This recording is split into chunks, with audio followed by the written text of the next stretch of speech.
Halo, Halo. ketemu lagi nih kita. Khusus buat Anda. Kita mau bedah materi visual yang Anda kasih soal hal-hal penting buat eksportir sebelum pesan kiriman. Katanya sih 10, tapi intinya ada 8 poin kunci lah ya yang bakal kita kupas bareng. Biar Anda cepat dapat inti persiapan ekspor itu gimana.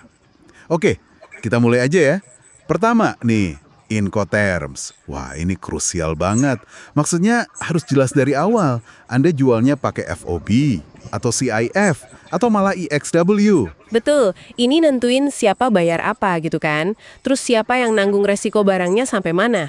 Nah, sering banget loh salah paham di sini jadi sumber masalah biaya nanti. Gak enak kan? Iya benar, dan bukan cuma biaya tapi kontrol pengiriman juga. Salah pilih Incoterm, bisa-bisa Anda lepas kontrol di bagian yang nggak Anda mau. Oke.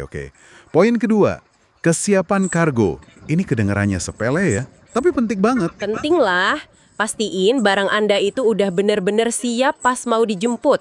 Kemasannya pas, jumlahnya cocok, nggak ada lagi tuh drama-drama di menit terakhir gitu. Benar, ini soal reputasi juga kan. Bayangin aja, truk udah nunggu di depan, barangnya belum kelar di packing. Bisa kena biaya tunggu, terus ya alur kerja jadi kacau semua. Iya juga ya, reputasi penting.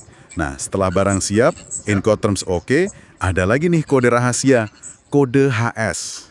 Ah iya, kode Harmonized System.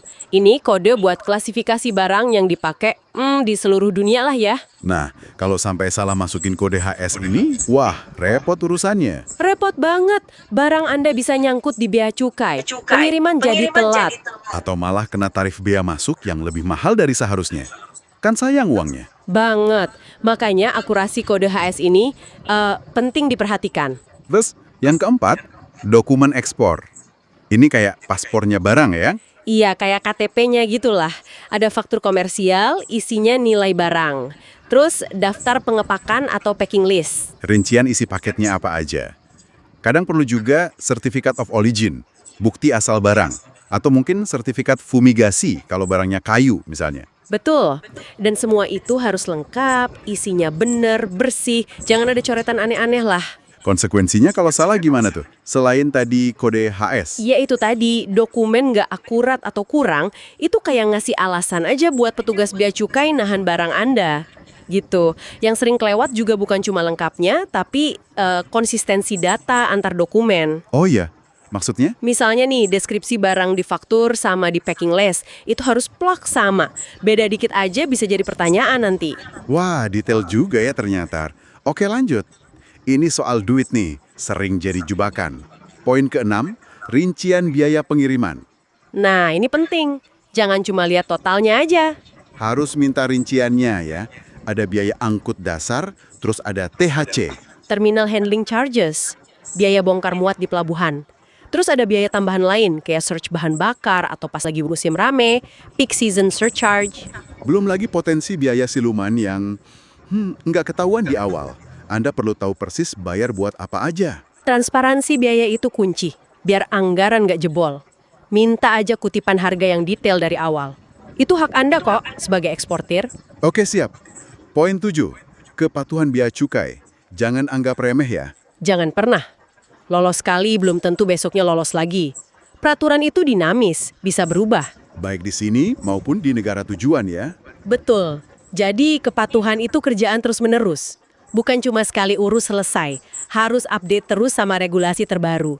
Ngandelin info lama itu riskan. Oke, 2 terakhir nih. Nomor 8, peraturan negara pembeli. Nah ini juga, tiap negara punya aturan main impor sendiri-sendiri. Standar produknya mungkin beda, aturan label, kemasan, atau perlu dokumen tambahan khusus. Makanya, riset dulu sebelum kirim. Jangan sampai barang udah nyampe sana, ditolak cuma gara-gara nggak sesuai aturan lokal mereka. Kan repot balikinnya. Bener banget. Terakhir poin 10 nih, siapa menangani apa? Maksudnya koordinasi ya? Iya, koordinasi antar pemain di proses ekspor. Kan banyak tuh yang terlibat. Ada freight forwarder yang ngatur pengiriman. Ada broker bea cukai yang urus pabean. Ada maskapai pelayaran atau pesawatnya. Ada truk pengangkut daratnya. Nah itu harus super jelas. Siapa tanggung jawab buat tugas apa? Biar ndak ada yang kelewat atau malah tumpang tindih kerjaannya. Kuncinya di aliran informasi yang akurat dan tepat waktu antar semua pihak itu. Satu data salah dari Anda di awal bisa nyebar kemana-mana kesalahannya. Jadi kayak efek domino gitu ya? Persis. Makanya kejelasan peran dan komunikasi yang bagus itu yaitu tulang punggungnya ekspor yang lancar lah. Oke, jadi kesimpulannya nih buat Anda, 8 poin ini Incoterms, kesiapan kargo, kode HS, dokumen, rincian biaya, kepatuhan bea cukai, aturan negara tujuan, sama koordinasi logistik ini kayak, checklist penting lah ya. Semacam pos pemeriksaan gitu ya. Iya, pos pemeriksaan di perjalanan ekspor Anda. Kalau Anda bisa siapin ini semua dengan baik dari awal, wah, perjalanan barang Anda bakal jauh lebih mulus. Lebih efisien dan pastinya nggak bikin stres kan? Betul. Dan perlu diingat juga, semua poin ini tuh saling berkaitan loh, nggak berdiri sendiri. Oh iya ya. Masalah di dokumen, ya bisa bikin masalah pas di bea cukai. Ujung-ujungnya biaya bengkak, pengiriman molor, jadi kuncinya ya persiapan matang, komunikasi jelas, detil diperhatikan. Pokoknya sebelum barang itu keluar gudang Anda. Oke, jelas banget. Nah, sebagai penutup nih, ada satu pertanyaan buat Anda renungkan. Selain 8 hal dasar yang tadi kita bahas, kira-kira nih, tantangan tak terduga apa lagi yang spesifik mungkin muncul di situasi ekspor Anda nanti? Dan gimana caranya Anda bisa mulai siap-siap dari sekarang buat ngantisipasi itu? Coba dipikirin ya.